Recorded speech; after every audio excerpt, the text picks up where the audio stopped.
Trouble shooting के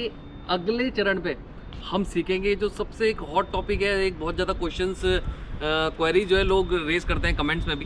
कि अगर एन रूट में सीआरओ की वजह से या किसी भी कारण की वजह से मेरे एमआर और बीपी के पाइप्स अगर किसी कोच में मान लीजिए डैमेज होते हैं और जो है टूट जाते हैं और वहाँ से बहुत ज़्यादा हैवी लीकेज हो रहा है, तो उस कंडीशन में गाड़ी आपको पता है नहीं चल सकती।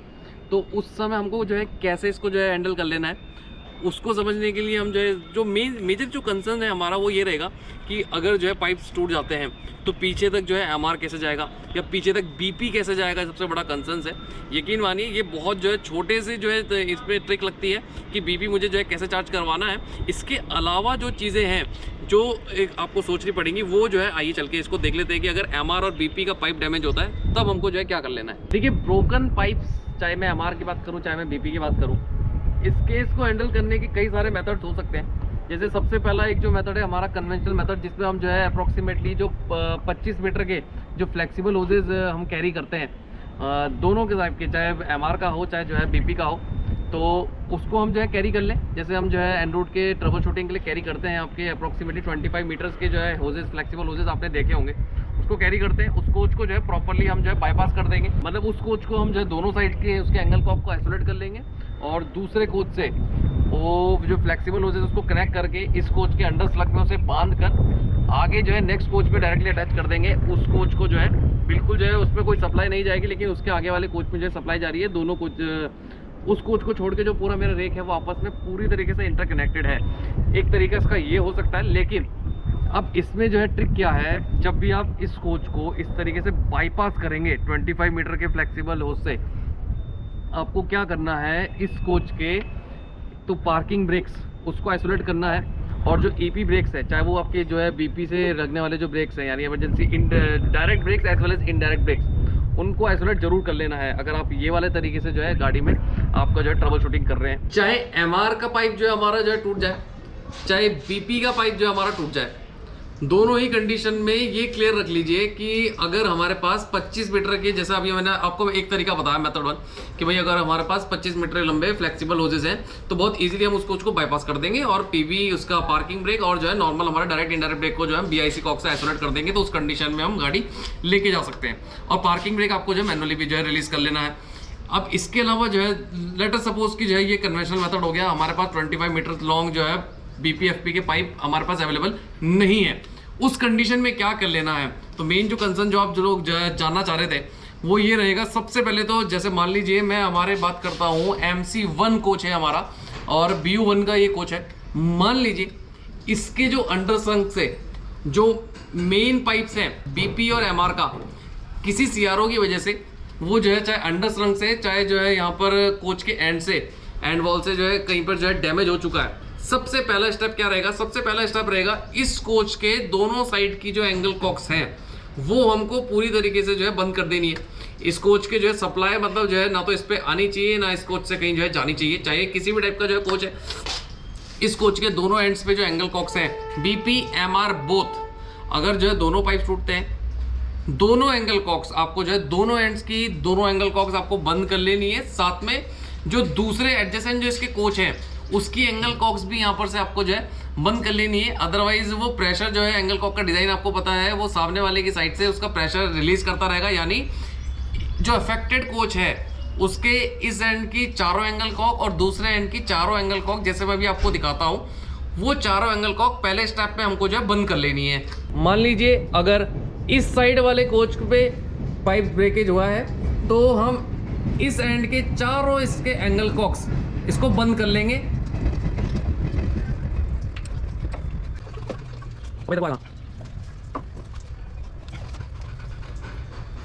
इसी तरह गाड़ी से निकलकर इस कोच के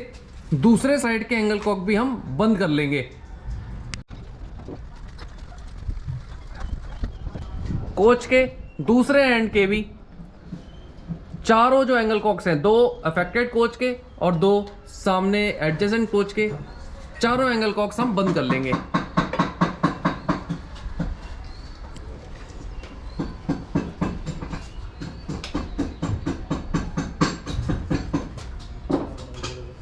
कोच के दोनों एंड्स के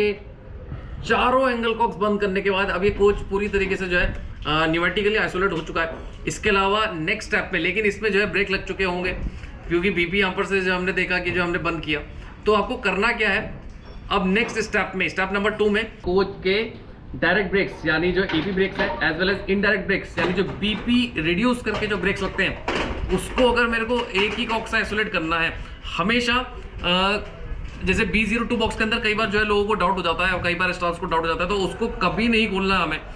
एनरूट में सबसे फास्टेस्ट तरीका क्या है, आपको लिखा है LB बॉक्स के बगल में ये जिसे हम BIC बोगी आइसोलेशन कॉक भी बोल लेते हैं, इस कॉक को अगर आप आइसोलेट कर देते हैं तो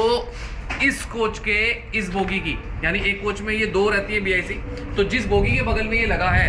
ये BIC आइसोलेट करते ही ये जो बोगी है इसके डायरेक्ट ब्रेक्स यानी ईपी से लगने वाले ब्रेक्स एज वेल एज जो इनडायरेक्ट ब्रेक्स यानी जो मैं बीपी को रिड्यूस करके जो ब्रेक्स लगते हैं, दोनों ही टाइप के ब्रेक अब इस बोगी में नहीं लगेंगे। ऐसे ही मैं इसी कोच के जो है दूसरी साइड जाके दूसरी जो BIC है उसको भी आइसोलेट कर दूंगा। इस तरीके से सिंपली से जो है घुमा लेना हमको। थोड़ी देर तक ब्रेक सिलेंडर का प्रेशर इसके थ्रू जो है निकलता चला जाएगा। कुछ देर बाद ये जो आवाज़ आ रही है वो आनी बंद हो जाएगी और अगर आप कैलिपर को हिला के जो है देखेंगे तो वो रिलीज आपको जो है मिल जाएगा अगर उसमें पार्किंग ब्रेक नहीं लगा हुआ है। इसके बाद जो स्टेप 3 है, स्टेप 3 में क्या रहेगा, BIC कॉक को जब आप आइसोलेट कर देते हैं उसके बावजूद जो है पार्किंग ब्रेक्स इससे जो है कंट्रोल नहीं होते हैं, तो अब हमको तीसरे स्टेप में पार्किंग ब्रेक्स को भी आइसोलेट कर लेना है एज वेल एज जो मैनुअल रिलीज कर लेना है। यानी जो पार्किंग ब्रेक का पूरा जो स्टेप्स जो 4 स्टेप्स में हमने आपको बताया था DDU से जाकर जो है प्रॉपर्ली उसको आइसोलेट कर लेना है, उसी तरीके से जो है पूरी तरीके से स्टेप 3 के अंदर पार्किंग ब्रेक्स को आइसोलेट कर लेना है। एक बात जरूर ध्यान दें, क्योंकि अभी MR की इस कोच में सप्लाई अवेलेबल नहीं है, तो होगा क्या कि जो एयर स्प्रिंग का जो प्रेशर है वो जरूर जो है देख लीजिएगा कि वो मेंटेन रहेगा, क्योंकि उसके अलग से जो है एक बड़ा 75 लीटर्स का रिजर्वायर है, इसके अलावा जो है 4 छोटे छोटे 50 लीटर्स के रिजर्वायर सिस्टम में दिए हुए हैं, तो उसमें जो है प्रेशर मेंटेन रहेगा। लेकिन ये केवल एक ट्रबल शूटिंग का जो है पार्ट है, यानी आप इसके बेसिस पे पूरे हफ्तों गाड़ी नहीं चला सकते। ये केवल उस दिन के लिए ब्लॉक सेक्शन वगैरह आपको क्लियर करने के लिए किसी तरीके से जो है गाड़ी को जो है लाइन से हटाकर जो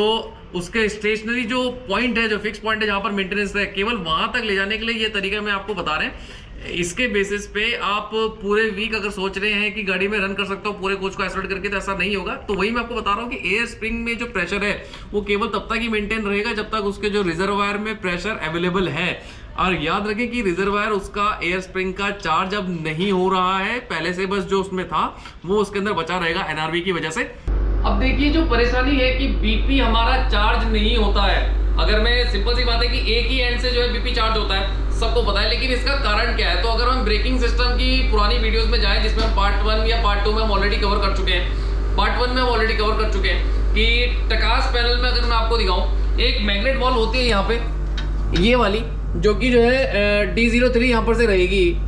यही वो मैग्नेट बॉल है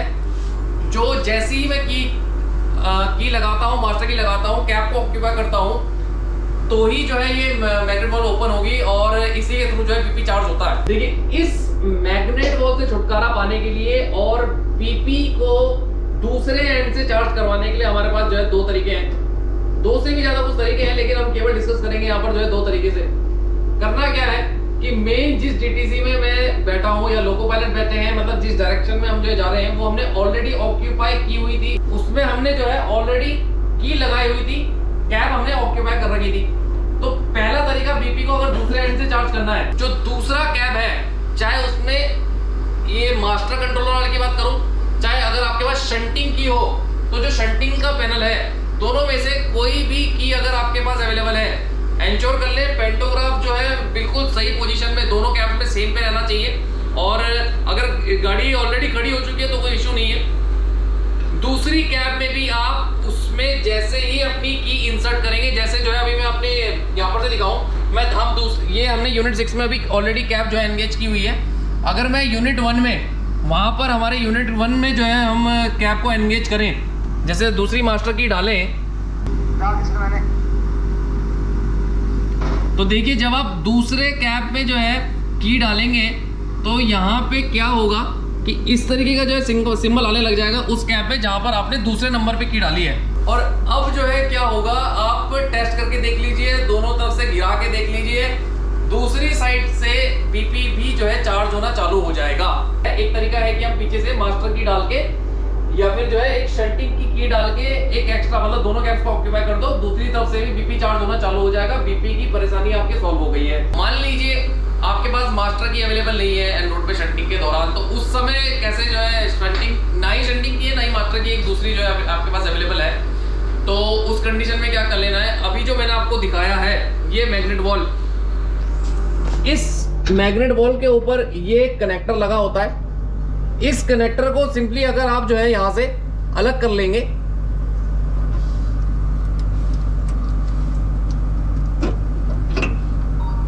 जैसे ही आप इस कनेक्टर को अलग कर लेंगे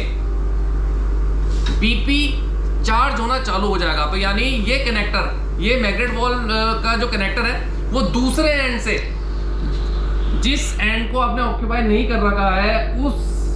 टीटीसी में से आपको जो है इस कनेक्टर को निकाल लेना है और आप देखेंगे कि जो है बीपी दूसरे एंड से भी चार्ज होना चालू हो जाएगा।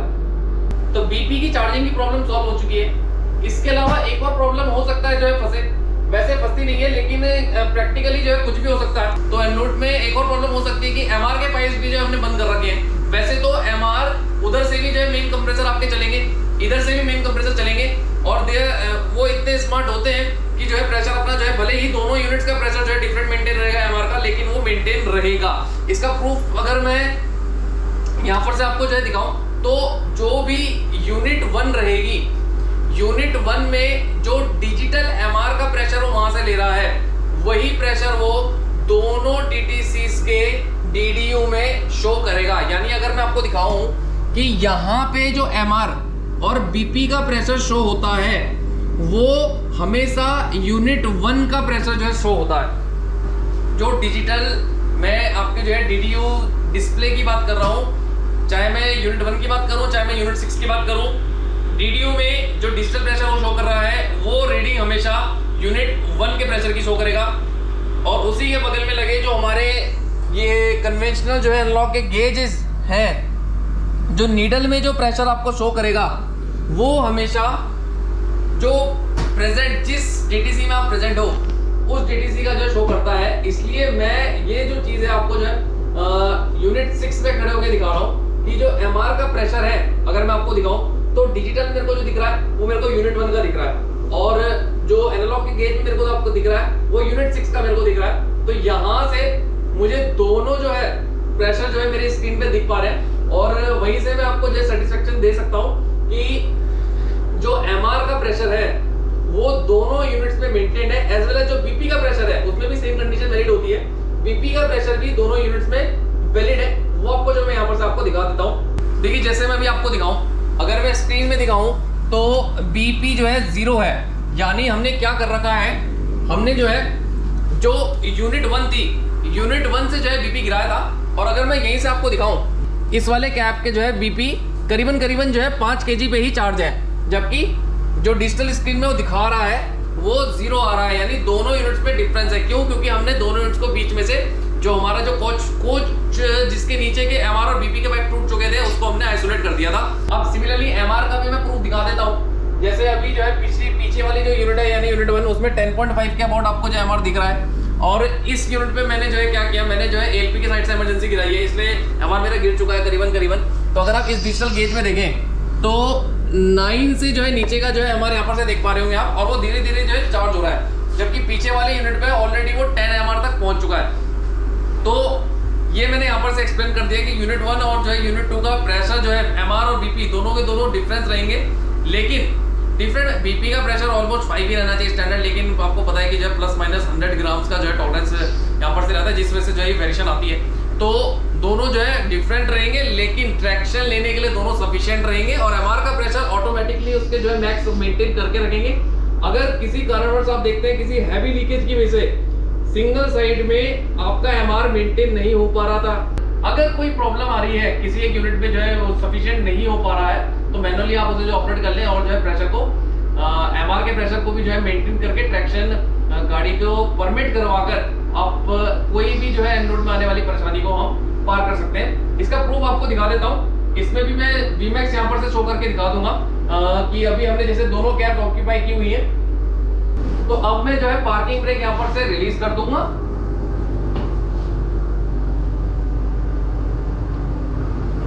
और अगर हम देखें पार्किंग ब्रेक रिलीज करने के बाद Vmax हमारा 160 है। तो मेन इसमें क्या था, एक तो ये सिंबल कि हमने पार्किंग ब्रेक को आइसोलेट किया हुआ था उस कोच में, और मैनुअली भी हमने रिलीज कर दिया था, पूरा प्रोसेस हमने देखा। इसके अलावा जो है यहाँ पर से प्रूफ ये दिख रहा है कि हमने जो है दूसरी कैब को भी जो है ऑक्यूपाई किया हुआ है, ताकि पीछे से जो है मेरा बीपी चार्ज होता रहे। तो यही सबसे बड़ा क्वेश्चन था अभी तक का। ट्रबल शूटिंग के सेकेंड टॉपिक में हमने जो है देख लिया कि अगर MR और BP के कोई भी पाइप, हमने दोनों पाइप से आपको जो है बंद करके दिखा दिए कि अगर उन दोनों में से कोई भी पाइप डैमेज होता है तो उसमें ट्रबल शूटिंग में हमको जो है किस तरीके से जो है BP को पीछे चार्ज कर लेना है, और उस कोच को पर्टिकुलरली उसके पार्किंग ब्रेक्स को और जो है normal direct brakes, indirect brakes सबको जो है कैसे आइसोलेट कर लेना है। ये काफ़ी ज़्यादा लोगों का क्वेश्चन था। आगे आने वाली जो है ट्रबल शूटिंग की वीडियोस में हम जो है इसके बाकी टॉपिक्स कवर करेंगे। जैसे अगर हमारा ADB टूट जाता है तो क्या होगा, उस कंडीशन में हम कैसे जो है गाड़ी को आगे निकालेंगे। ट्रांसफार्मर अगर जो है हमारा फेलियर है, LTC का जो है हो सकता है जो है कूलेंट लीकेज की वजह से कई बार उसमें जो है फेलियर आ जाते हैं, उस कंडीशन में जो है हमको कैसे कर लेना है। कई बार VCTs ऑपरेट हो जाती है, उस कंडीशन में कैसे कर लेना है। किसी अगर न्यूट्रल सेक्शन में आपकी जो है गाड़ी जो है खड़ी हो जाती है, उस समय जो है कैसे उसको जो है पार करना है। तो ये सब जो है अभी ट्रबल शूटिंग की ही सीरीज़ में हम इसको कवर करते रहेंगे धीरे धीरे। ट्रबल शूटिंग की वीडियो में हम अनेकों टॉपिक्स कवर करने वाले हैं, जिसके बारे में ऑलरेडी मैं एक बार आपको बता चुका हूँ। इन सब के अलावा अगर आपका कोई सजेशंस है उसको जो है कमेंट डाउन कर दीजिए। हम कोशिश करेंगे एक एक करके जो है धीरे धीरे ट्रबल शूटिंग की जितनी भी प्रॉब्लम्स हैं हमारे जो स्टाफ की, उसको जो है कवर करने की इस चैनल पे। Thank you.